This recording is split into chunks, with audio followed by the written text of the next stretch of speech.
चलो दोस्तों शुरू करते हैं राज कॉमिक्स की सुस्तराम बने चुस्तराम। अच्छी कहानी है दोस्तों, ध्यान से सुनना। चंदन नगर में एक युवक अपनी बूढ़ी माँ के साथ रहता था। नाम था सुस्तराम। वह रात को राजमहल में पहरेदारी का काम किया करता था। उसकी माँ उसके आलसीपन से बेहद परेशान थी। अरे निकम्मे उठ, काम पर नहीं जाना है क्या? क्यों खटिया सिर पर उठा रखी है अम्मा? अभी अभी तो सोया ही था मैं। क्या कहा? अरे मुँह शाम होने वाली है और कहता है कि अभी ही सोया था। खुर्र, ठहर कम का तभी खबर लेती हूँ तेरी। हर्र, बूहू, इस कड़ाके की सर्दी में नहला दिया किट। अब उठता भी है या लाऊं और एक मटका पानी? उठता हूँ मेरी अम्मा। भगवान, ऐसी सठियाई माँ किसी को न दे। उफ, भगवान ऐसा आलसी बेटा किसी को न दे। और फिर वह तैयार होकर राजमहल की ओर चल पड़ा। देर हो गई है, कहीं महाराज नाराज न हो। चुपचाप जाकर पहरे पर तैनात हो जाऊं, किसी को मेरे देर से आने की कानो कान खबर न होगी। हे ठहरो, आए, ये किस उल्लू ने टोक दिया? ओ महाराज, आप प्रणाम महाराज। ठीक है। सुस्तराम, हमें खबर मिली है कि तुम रोज इसी तरह देर से आते हो। क्या बताओ महाराज, इस कड़कड़ाती ठंड में लकड़ियाँ काटने जाना पड़ता है। उन्हें बेचकर लौटते लौटते देर हो जाती है।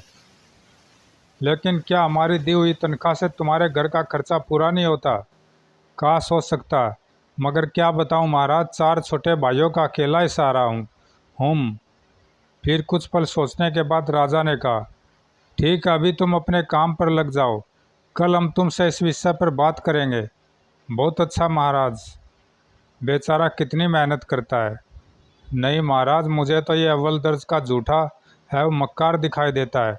और महाराज, मैंने तो सुना कि ये आलसी भी पक्का है। इस बात का कोई प्रमाण है आपके पास महामंत्री जी? जी प्रमाण तो नहीं है, मगर मैंने राज कर्मचारियों से अक्सर ही ऐसा सुना है। ठीक है महामंत्री जी, आज रात हम इसी बात का पता लगाएंगे कि महल में नौकरी के समय कौन कौन काम चोरी कर रहा है। और काम चोरों को सजा देना आपका काम होगा। मेहनती कर्मचारियों को इनाम हम खुद देंगे, जैसी महाराज की इच्छा। उसी रात महल के दरवाजे पर, साथियों, सारा शहर सो चुका है। अब हमें भी थोड़ी बहुत कमर सीधी कर लेनी चाहिए। हाँ, मगर आज रात महल और हम सब की पहरेदारी की बारी किसकी है? सुस्तराम की। मेरी, मगर मुझे तो बहुत ज़ोरों की नींद आ रही है। कोई बहाना नहीं चलेगा सुस्तराम। मुझ पर रहम करो भाइयों, सिर्फ आज कोई मेरे बदले पहरा दे दो। मैं तो नहीं दूंगा, मैं भी नहीं हूँ। जिद मत करो सुस्तराम। और फिर सप्ताह में एक बार तो हम में से एक को जागना ही पड़ता है। तुम्हारी जगह कौन काम करेगा? तुम सब की यही मर्जी है तो ठीक है, मैं ही पहरा दिए देता हूँ। हाँ, अब बनी न बात। हम अंदर वाली कोठरी में सोने जा रहे हैं। अगर कोई खतरा दिखे तो कोयल की आवाज़। हाँ, याद है। और जब आधी रात को राजा कुंवर सिंह महामंत्री के साथ गश्त पर निकले। कमाल है महामंत्री जी, आज कोई पहरे पर ही नज़र नहीं आ रहा है। मैं खुद चकित हूँ महाराज, न जाने सब कहाँ चले गए हैं। खुर्र। कुछ और आगे बढ़ने पर, तो इस तरह होती है महल की पहरेदारी। खुर्र कूं। अरे ये आवाज़ कैसी? आइए आवाज़ की दिशा में चलकर देखें। कूं। पर पहले इस कोठरी पर सांकल चढ़ा दो ताकि यह कमखत भाग न सके। जो आज्ञा। हाँ, अब ठीक है, चलो। अरे यह तो सुस्तराम है। कूं। ये क्या हो रहा है? ओ महामंत्री जी, आप। पर सारे पहरेदार कमखत कहाँ मर गए?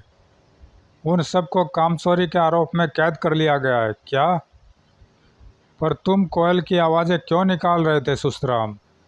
उन पहरेदारों को यहाँ बुलाने के लिए महाराज। क्या मतलब? महाराज, कुछ देर पहले मैंने उधर झाड़ियों की तरफ एक संदिग्ध व्यक्ति को घूमते हुए देखा था। शायद वह कोई चोर या जासूस रहा होगा। चाहे चोर जासूस? जी हाँ महाराज, यह देखकर मैंने सभी पहरेदारों को कोयल की आवाज़ में संकेत देकर खतरे के प्रति सजग कर देना चाहा। पर वह संदिग्ध व्यक्ति अब कहाँ है? शायद हमारी आवाज़ें सुनकर भाग खड़ा हुआ होगा, इसलिए तो कोयल की आवाज़ में। मगर वे सब पहरेदार आखिर कर क्या रहे थे? सब के सब घोड़े बेचकर सो रहे थे, पहरे पर सो रहे थे। हो तो अब समझ में आया कि मेरे संकेत देने पर भी वे आए क्यों नहीं। देखा महामंत्री, आपका आलसी और कामचोरी नमक हलाल निकला और बाकी सब नमक हराम।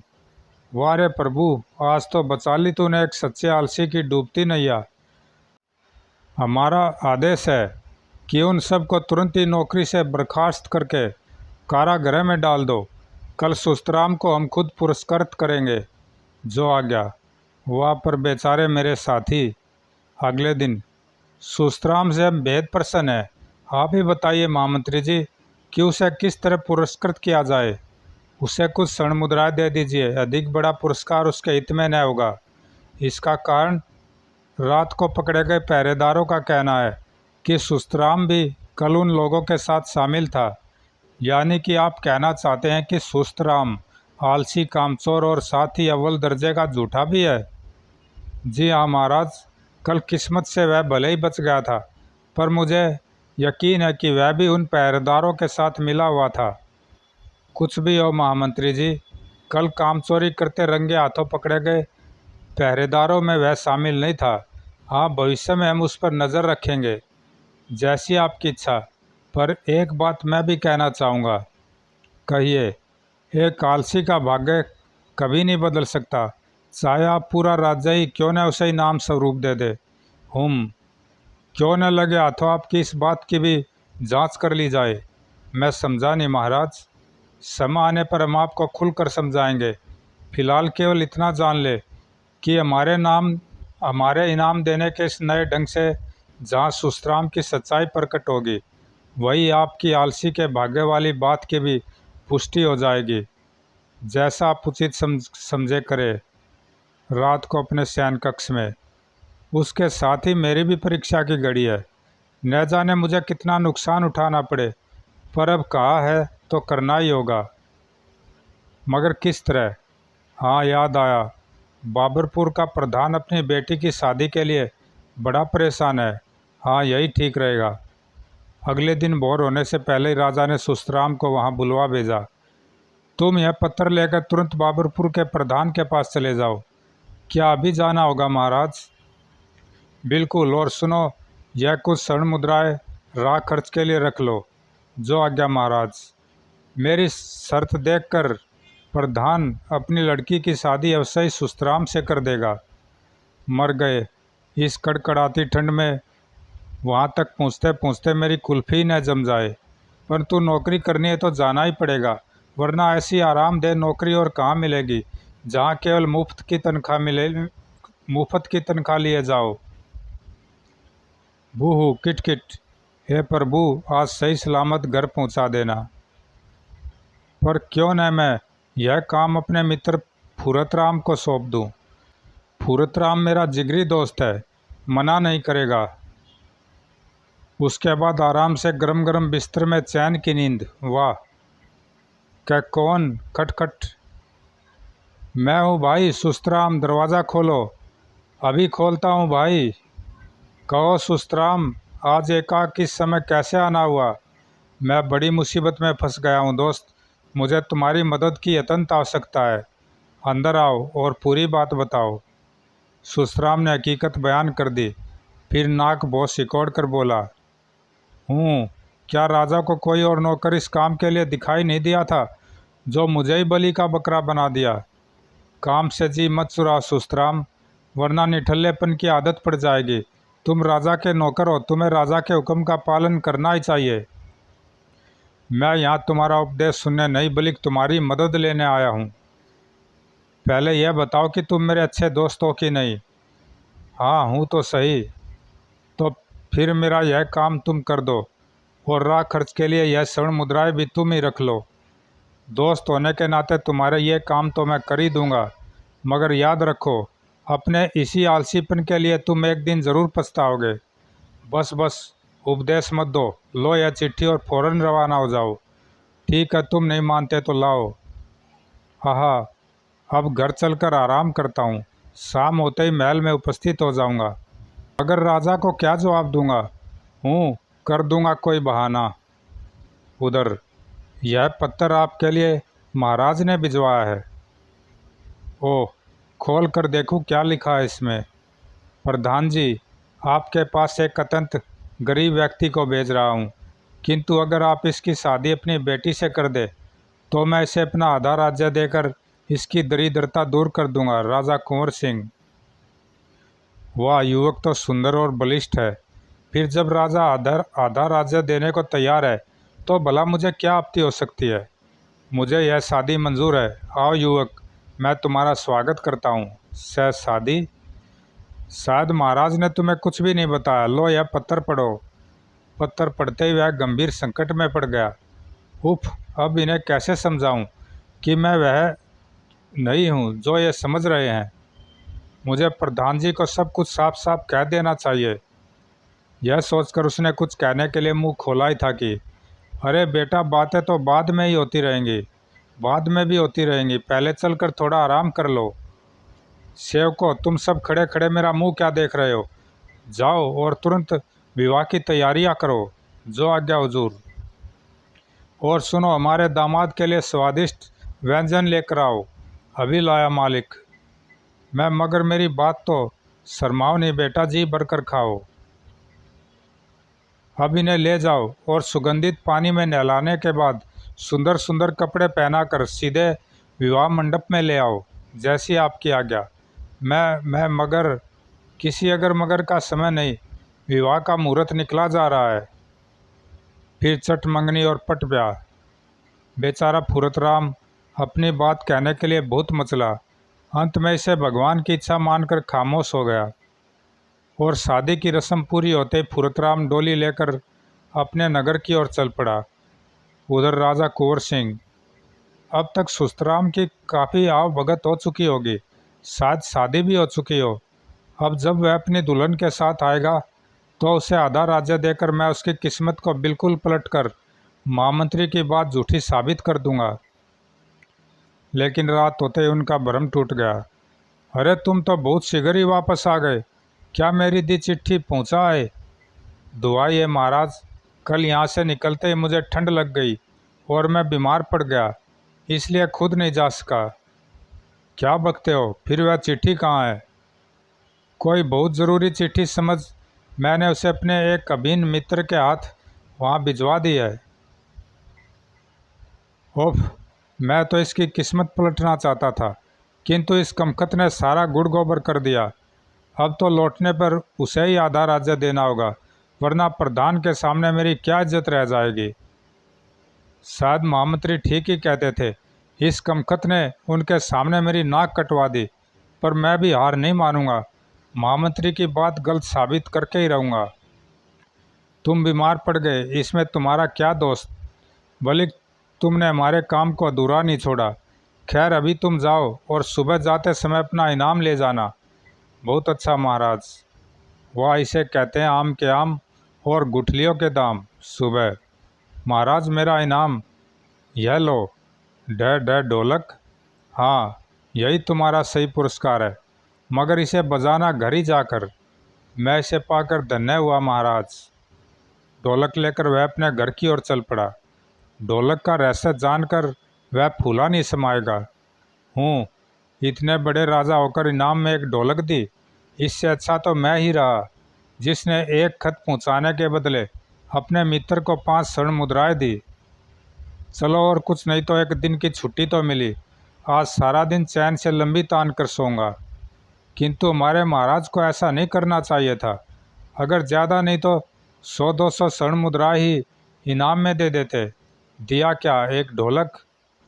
रास्ते में हरिया बनिया सुस्तराम को देखकर, क्या बात है भैया सुस्तराम, बड़े उदास लग रहे हो? क्या बताऊं हरिया भाई, ज़माना इतना बदल गया है कि आजकल के राजे महाराजे भी कैसे कैसे घटिया इनाम देने लगे हैं। क्या हुआ भाई सुस्तराम, पूरी बात बताओ। वह था गांव का बनिया हरिया। हरिया को पूरी बात बताने के बाद सुस्तराम ने कहा, यह भी कोई इनाम में देने की चीज़ है भला? एक राजा इतनी सस्ती ढोलक इनाम में नहीं दे सकता। ज़रूर इस ढोलक में कुछ भेद होना चाहिए। मुझे यह ढोलक इससे हथिया लेनी चाहिए। और मन में यह निश्चय कर वह मक्कारी भरे स्वर में बोला, वाकई भाई सुस्तराम, तुम्हारे साथ न्याय नहीं हुआ, लेकिन अगर तुम चाहो तो इस ढोलक को मुझे बेच दो, पूरे 5 रुपये दूंगा। तुमने तो मेरा काम ही आसान कर दिया। हरिया, यह ढोलक ले जाकर माँ को दिखाता तो क्या कहती वह? तो फिर सौदा पक्का, यह लो 5 रुपये, और यह ढोलक अब तुम्हारी हुई। वाह, यह बनिया तो निरा मूर्ख निकला, जो उस बेकार सी ढोलक के 5 रुपये दे गया। 5 रुपये देखकर माँ खुश हो जाएगी। उधर बनिया जब अपने घर पहुँचा, यह क्या कबाड़ उठा लाए हो जी? भगवान, यह कबाड़ नहीं है, इसे मैंने पूरे 5 रुपये देकर खरीदा है, समझी? हे भगवान, 5 रुपये की इतनी बड़ी रकम में यह सड़े अंडे सी ढोलक मैं लूट गई। इतने में तो मेरी एक साड़ी आ जाती। और फिर मुझे नहीं रखना इसे घर में, बाढ़ में गई तुम्हारी यह ढोलक। अरे क्या करती हो, पहले मेरी बात तो। ढोलक के ज़मीन से टकराते ही धड़ाम। देखा भगवान, हमारे दिन फिर गए। अब इस धन से तुम साड़ियों की पूरी दुकान खरीद लेना। ही, आप कितने अच्छे हैं जी। उधर जब सुस्तराम फुरतराम के घर के सामने से गुजरा, यह फुरतराम के घर के सामने भीड़ कैसी, चलकर मालूम करूं। यह सब क्या है दोस्त? तुम्हारी बेवकूफ़ी और आलसीपन का नतीजा। मैं कुछ समझा नहीं। यह खत पढ़ो, सब कुछ समझ जाओगे। पत्र पढ़ने के बाद सुस्तराम ने अपना सिर पीट लिया। उफ, कितना मूर्ख हूँ मैं। काश यह चिट्ठी लेकर मैं ही प्रधान के पास जाता तो फुरतराम की जगह यह सेरा मेरे सिर पर बनता और आधा राज्य भी मिलता। आ मेरा दुर्भाग्य। सुस्तराम, कामचोरी का यही फल होता है। घर आए भाग्य को तुमने ठोकर मार दी। अब फिर से जाकर पहरेदारी करो। सहसा सुस्तराम को कुछ याद आया। ओ, कहीं इनाम की उस ढोलक में भी तो कोई भेद नहीं। इतना बड़ा राजा और एक छोटी सी ढोलक। मुझे बनिए से वह ढोलक वापस ले लेनी चाहिए। अब क्या सोच रहे हो भाई? कुछ नहीं, अब मैं चलता हूँ। और सुस्तराम भागा भागा बनिए के पास पहुँचा। हरिया, ओ हरिया। कौन है बे? हरिया भाई, वह ढोलक मुझे वापस कर दो। यह रहे तुम्हारे 5 रुपये। क्या? अरे कौन सी ढोलक? कैसे 5 रुपये? मैं तो तुम्हें पहचानता भी नहीं। निकलो यहाँ से। कोई सिरफरा लगता है, इसे धक्के देकर बाहर निकालो जी। मैं मगर मेरी ढोलक। अबे फूट यहाँ से, और सुन, आज के बाद फिर कभी यहाँ नज़र आया तो टांगे तुड़वा दूंगा। हाँ। बेचारा सुस्तराम उदास मन से सड़क से उठकर घर की ओर चल पड़ा। फिर शाम को जब राजा कुंवर ने उसे पहरे पर देखा, यह क्या? इसे अब मेरी नौकरी करने की क्या ज़रूरत है? लगता है इसे अभी ढोलक का भेद मालूम नहीं हुआ है। जानने की गर्ज से उन्होंने सुस्तराम से पूछा, अरे सुस्तराम, क्या तुमने हमारी दी ढोलक बजाई नहीं? नहीं महाराज, दरअसल मुझे कल रुपयों की सख्त ज़रूरत थी, इसलिए मैंने वह ढोलक बेच दी। क्या बेच दी? कितने की? 5 रुपये में महाराज। यह तुमने क्या किया मूर्ख? उस ढोलक में मैंने तुम्हारे लिए हीरे मोती भर रखे थे। मुझसे भूल हुई महाराज, क्षमा करे। ओ, अब समझ में आया कि बनिए ने मुझे दुत्कार कर क्यों भगा दिया था। उफ, यह कमकत हर बार कुछ न कुछ गड़बड़ कर देता है। इसका भाग्य बदलने के चक्कर में मेरा बहुत नुकसान हो गया है। अगले ही पल, तुम यहीं रुको, मैं अभी आता हूँ। जो आज्ञा महाराज। ज़रूर राजा जी आज फिर किसी न किसी बहाने मुझे धन देंगे। इस बार मैं किसी किस्म की बेवकूफ़ी या कामचोरी नहीं करूँगा, और जैसा राजा जी हुक्म देंगे वैसा ही करूँगा। लो, यह पत्र ले जाकर सेनापति जी को दे दो। जो आज्ञा। सेनापति की लड़की तो प्रधान की लड़की से भी सुंदर है, और आधा राज्य भी शायद महाराज मुझे दे लगता है। राजा जी अब बुढ़ापे में तीर्थ स्थलों की यात्रा को जाना चाहते हैं। खैर मुझे क्या। सेनापति के पास पहुंचकर सुस्तराम ने पत्र उन्हें पकड़ा दिया। इधर पूरा पत्र पढ़ते ही क्रोधित तो सेनापति ने अपने सैनिकों को आदेश दिया, गिरफ्तार कर लो इस मूर्ख निकम्मे को। क्या? मैं? मगर मेरा जुर्म तो बताइए सेनापति जी।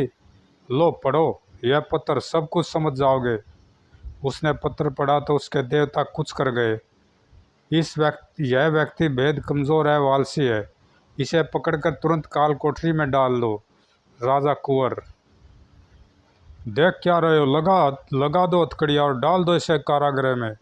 नहीं, मगर किसी ने उसकी एक न सुनी और अब यहाँ भुगतो अपने आलसीपन की सज़ा। उफ, बू, मैंने इतना आलस्य क्यों दिखाया।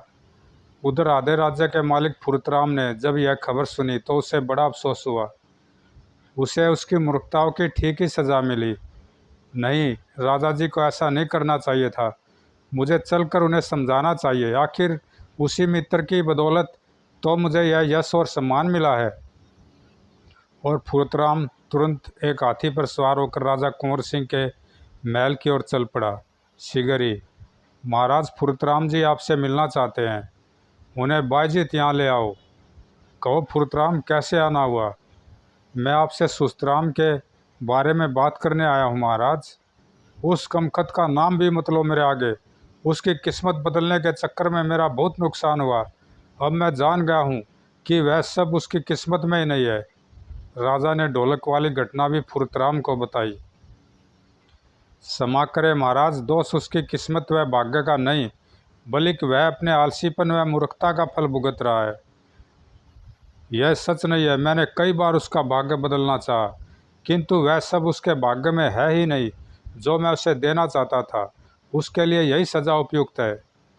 आप इस समय क्रोध में हैं महाराज, और क्रोध में तो देवता तक अपना होश खो बैठते हैं। ज़रा ठंडे दिमाग से सोचिए। भाग्य वाली बात एकदम गलत है। मेहनती व्यक्ति चाहे तो क्या नहीं कर सकता। वह भागा वास्तव में कुछ नहीं कर सकता। मैं इस बात को सिद्ध कर सकता हूँ कि वह अगर अपना आलसीपन छोड़ दे तो अपना भाग्य बदल सकता है। ठीक है, हम तुम्हें 1 माह का समय देते हैं। अगर इस बीच तुम यह बात सिद्ध न कर सके तो तुम्हें अपने राज्य से हाथ धोने पड़ेंगे। ठीक है, मुझे यह मंजूर है, लेकिन मेरी भी एक शर्त है। वह क्या। आपको सुस्तराम को तुरंत आज़ाद करना होगा। ठीक है। राजा के आदेश पर सुस्तराम को आज़ाद कर दिया गया। फुरतराम उसे लेकर अपने महल को चल पड़ा। देखा तुमने, यह सब तुम्हारे आलसीपन का नतीजा था, किंतु अब भी समय है। अगर चाहो तो तुम्हारा भाग्य अब भी बदल सकता है। मुझे और शर्मिंदा मत करो मित्र, कसम खाता हूँ कि आज के बाद कभी सुस्ती नहीं दिखाऊंगा। फिर दिन गुजरते चले गए। एक दिन, महाराज, खबर मिली है कि शत्रु आक्रमण की तैयारी कर रहा है। हो, युद्ध की तैयारियों में जुट जाओ। जाने कब हमें उनके आक्रमण का सामना करना पड़ जाए और फुरतराम जी को भी इस खतरे से आगाह कर दिया जाए। आशा के विपरीत दुश्मन ने एकदम और अचानक ही हमला कर दिया। दुश्मन आगे बढ़ता ही चला आ रहा। महाराज, यह तो वाकई बुरी खबर है। आप निश्चिंत रहे महाराज, हम ईंट का जवाब पत्थर से देना जानते हैं। युद्ध के मैदान में, उफ, हाय मरा, ई आ, वाह कितना बहादुर नौजवान है। पर यह है कौन। थोड़ी देर में दुश्मन सेना के पांव उखड़ गए।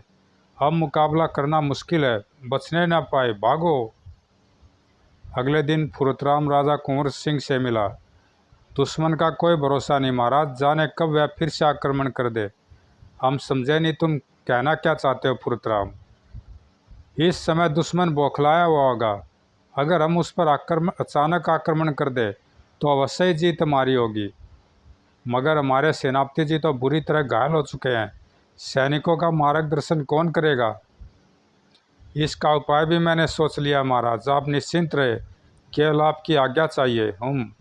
ठीक है, पर होशियारी से। आप बेफिक्र रहे महाराज। शिगरी, एक नदी के किनारे पहुंचकर वह सैनिक काफिला रुक गया। देखो, हमारे गुप्तचरों के अनुसार इस नदी के उस पार ही दुश्मनों ने डेरा डाल रखा है। सावधानी से हमें उस तरफ उन पर हमला करना है। हम ऐसा ही करेंगे। ठीक है। फिर दुश्मन हमारी ओर से बेखबर है, आक्रमण हो। और फिर दुश्मन, इससे पहले कि कोई संभल पाता। शिगरी, खबरदार, जरा भी हिले तो गर्दन कलम कर दूंगा। दुश्मन राजा को बंदी बना लिया गया। हमारी विजय हुई। राजा कुंवर सिंह के महल में, बधाई हो महाराज, हमारी जीत हुई है। क्या सच। पर यह हुआ कैसे। मेरे एक बहादुर एवं योग्य सैनिक के कारण। जो जीत का सेहरा बांधे बस अब राजधानी पहुंचने ही वाला है। ओह, हम उससे ज़रूर मिलना चाहेंगे। अवश्य महाराज। शाम को भरे दरबार में, वह यही सैनिक है महाराज। अरे, यह तो वही है। प्रणाम महाराज। हम तुम्हारी बहादुरी अपनी आंखों से देख चुके हैं युवक, पर तुमने अपना चेहरा क्यों ढक रखा है? क्षमा कीजिए महाराज, इसे ऐसा करने का हुक्म मैंने दिया था। तुमने, मगर क्यों? इसका उत्तर आपको अभी मिल जाएगा। पहले इसकी सूरत देख लीजिए। जैसे उसने नकाब खोली, सुस्तराम। जी महाराज। महाराज, मैंने अपनी बात सिद्ध कर दी है। कल तक जिसे आप मूर्ख, जाहिल, आलसी व अभागा कहते थे, आज उसी के कारण ही हमारी शानदार फतह हुई है। हाँ, इसका तो भाग्य ही बदल दिया तुमने। और तुम तो छुपे रुस्तम निकले सुस्तराम। यह सब आपके ही आशीर्वाद का प्रताप है महाराज। दरअसल मुझे एक नई राह तो आप ही ने दिखाई है, अन्यथा पहले तो मैं था ही क्या। तभी फुरतराम ने घोषणा की, और इसी खुशी के मौके पर मैं अपने हिस्से का राज्य, जिसका कि वास्तव में सुस्तराम ही मालिक है, सुस्तराम को ही सौंपता हूँ। हम तुम्हारे इस फैसले का स्वागत करते हैं फुरतराम। सुस्तराम जिंदाबाद। वाह महाराज, कुंवर सिंह जिंदाबाद। फिर राजा कुंवर सिंह ने सुस्तराम को आधे राज्य का उत्तराधिकारी बनाते हुए उसकी शादी सचमुच ही सेनापति की अत्यंत रूपवती बेटी से धूमधाम से करा दी। समाप्त दोस्तों। अच्छी कहानी थी। ज़रूर लाइक सब्सक्राइब करना, कमेंट में बताना कैसी लगी। धन्यवाद दोस्तों।